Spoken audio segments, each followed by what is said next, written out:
श्री शिवाय नमस्तुभ्यम महाराज।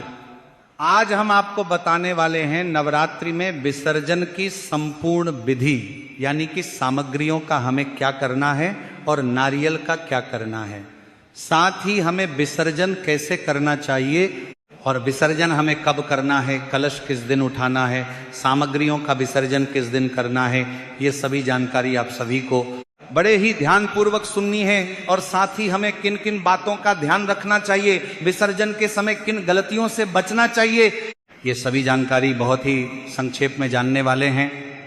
लेकिन उससे पहले यदि आपको यह जानकारी उचित लगे तो वीडियो को लाइक करें, चैनल को सब्सक्राइब करें और कमेंट बॉक्स में जय माता दी जरूर लिखें। धन्यवाद।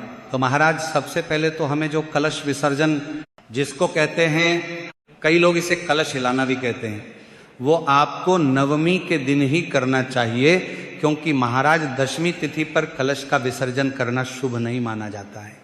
तो नवमी तिथि पर ही हमें चौकी पर रखे कलश को थोड़ा सा हिला देना चाहिए, यानी कि कलश को थोड़ा सा खिसका देना चाहिए, ताकि जिन भी देवी देवताओं को हम उसमें स्थापित करते हैं उनको फिर उनके सही स्थान पर प्रस्थान करा सके। तो महाराज, नवमी के दिन आपको मात्र कलश को थोड़ा हिला देना है, बाकी चौकी पर आपको कुछ भी नहीं करना है। जैसे आप नवरात्रि में प्रत्येक दिन पूजा करते हैं, दीपक जलाते हैं, या जैसे जो रखे हुए हैं इन्हें आपको नवमी तिथि पर हटाना नहीं है, सभी ऐसे ही रखने हैं। केवल जो कलश है उसे आपको चौकी पर ही थोड़ा सा हिला देना है और कुछ नहीं करना है। फिर अगले दिन दशमी पर हम सामग्रियों का विसर्जन करते हैं। देखिए महाराज, नवमी पर हमें कलश को इसीलिए हिलाना है ताकि नवमी के दिन ही माता को हम उनके स्थान पर प्रस्थान करने के लिए हम उनसे प्रार्थना करते हैं और कलश को हम हिला देते हैं, क्योंकि इसी कलश को हम माता का स्वरूप मानते हैं। तो महाराज, नवमी के दिन तो आपको केवल कलश हिलाना है और दशमी के दिन हम सभी सामग्रियों का विसर्जन करेंगे।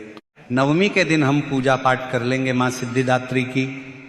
उसके बाद हम भोग प्रसाद में चना खीर और पूरी वगैरह माता को भोग लगाएंगे और उसके बाद हम माता को सिंदूर तिलक लगाकर और फिर हम वहीं पर हवन करेंगे।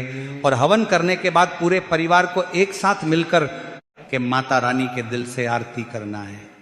अब महाराज, नवमी की रात्रि में आप सभी को माता रानी को भोग जरूर ही लगाना चाहिए। भोग में आप जो भी ड्राई फ्रूट्स वगैरह होते हैं आप लोग भोग लगा दीजिए और आरती सभी को नवमी की रात में भी करनी है। भले ही हम कलश हिला दिए हैं, बाकी सभी चीज सामग्री वैसे ही रहेगी। ज्वारे आप उठाकर अपने गमलों में नवमी के दिन ही लगा सकते हैं। और जल का जो छिड़काव है, जो कलश में जो जल है वह आप अपने पूरे घर में छिड़काव कर सकते हैं। और यदि कलश का जल बच जाता है तो इसे आप जाकर किसी पेड़ के पास या कहीं खाली स्थान पर समर्पित कर सकते हैं जहां किसी का पैर ना पड़े। अब महाराज, कलश के ऊपर जो नारियल होता है उस नारियल को उठाकर आप लोग अपने माथे से लगाइएगा और अपने घर की महिला को आंचल में दे दीजिएगा। मान लीजिए महिला किसी कारणवश, आपकी पत्नी है या जो भी पुरुष ही देते हैं, या पंडित जी अगर आप ब्राह्मण रखे हैं तो उनके हाथों से भी अपने आंचल में आप लोग नारियल ले लीजिएगा, या आपके घर में कन्या है तो उसके भी आंचल में फ्रॉक में आप लोग दे सकते हैं। ये नारियल लाल वस्त्र सहित आप लोग आंचल में दे सकते हैं। अब आप लोग चाहे तो इस नारियल को प्रसाद के रूप में बांटकर खा सकते हैं, या आप चाहे तो इस नारियल को जल में प्रवाहित कर सकते हैं।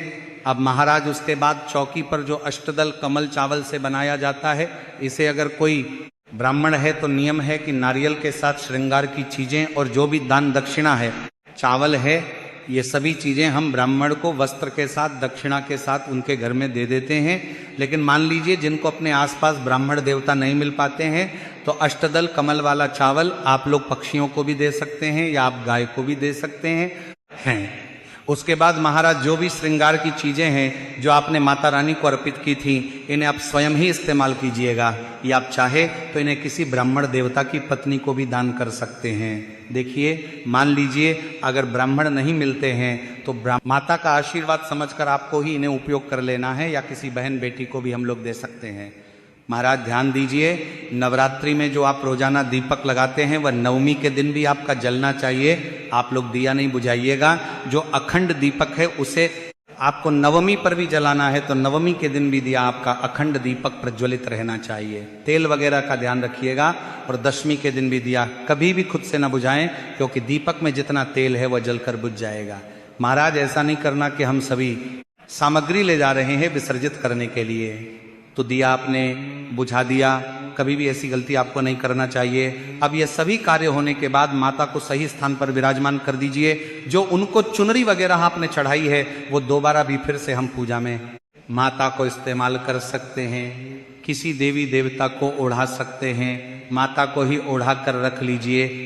और आपने चौकी पर जो भी मूर्ति रखी है या फोटो प्रतिमा रखी है तो फिर उनके सही स्थान पर रख दीजिए। लेकिन महाराज नवमी के दिन कुछ नहीं करना है, नवमी के दिन कुछ नहीं करना है, दिन केवल आपको कलश हिलाना है।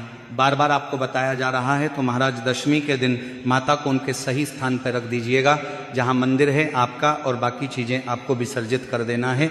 इसी के साथ चौकी पर जो लाल पीला वस्त्र वगैरह आप लोग बिछाए है वह भी पुनः किसी भी पूजा में इस्तेमाल कर सकते हैं। इसे आपको कहीं भी विसर्जित नहीं करना है। अब महाराज कई लोग चौकी पर 9 ग्रह भी सुपारी के रूप में स्थापित करते हैं, तो 9 सुपारी है उसको क्या करेंगे, विसर्जित कर देंगे या रखेंगे। तो ध्यान दीजिए, सुपारी कभी भी अशुद्ध नहीं होती है, तो आप इसे भी पुनः उपयोग कर सकते हैं। अब मिट्टी के जो कलश वगैरह है वो जैसे दोबारा हम इस्तेमाल नहीं करते, अशुद्ध माना जाता है, तो आप लोग अगर लौटा रखे हैं तब तो कोई दिक्कत ही नहीं है। अब महाराज मान लीजिए अगर इस जगह पर आप लोग कलश रखे हैं तो कलश मिट्टी का, तो उसको आप लोग 1 साल तक कलश को घर में रखना चाहिए। कुछ लोग उसी दिन जल में प्रवाहित कर देते हैं, तो महाराज उस दिन कलश का विसर्जन नहीं करना चाहिए। आप 1 साल तक उसमें गमला लगाकर या आप लोग अनाज वगैरह भरकर अपने घर में रख सकते हैं, या उसमें पानी भर के पी सकते हैं। ये सभी कार्य आप कर सकते हैं। इसके बाद जो जनेऊ है इसे भी आप लोग पुनः उपयोग कर सकते हैं। साथ ही आम के पत्ते या फूल पत्ती है, या आप कहीं गड्ढा खोदकर या कहीं ऐसे झाड़ी में रखिएगा जहां किसी का पैर ना पड़े।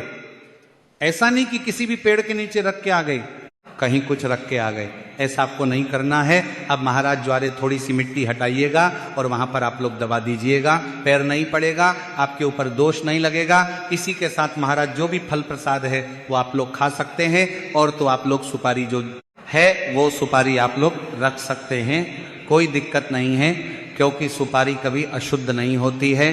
फिर से किसी पूजा पाठ में आप लोग इस्तेमाल कीजिएगा, वो कलश की सुपारी हो या नवग्रह वाली सुपारी हो, आप लोग दोबारा से इस्तेमाल कर सकते हैं। इसी के साथ महाराज दशमी के दिन जो पारण करेंगे, नियम तो है दशमी के दिन ही करना चाहिए। जो लोग 9 दिनों का व्रत रखे हैं तो 28 मार्च को आप लोग विसर्जित कीजिएगा। तो आप लोग सभी सामग्री पहले विसर्जित कर दीजिएगा, स्नान ध्यान करके पूजा पाठ कर लीजिएगा, और विसर्जित करके माता को पहले भोग लगा दीजिएगा।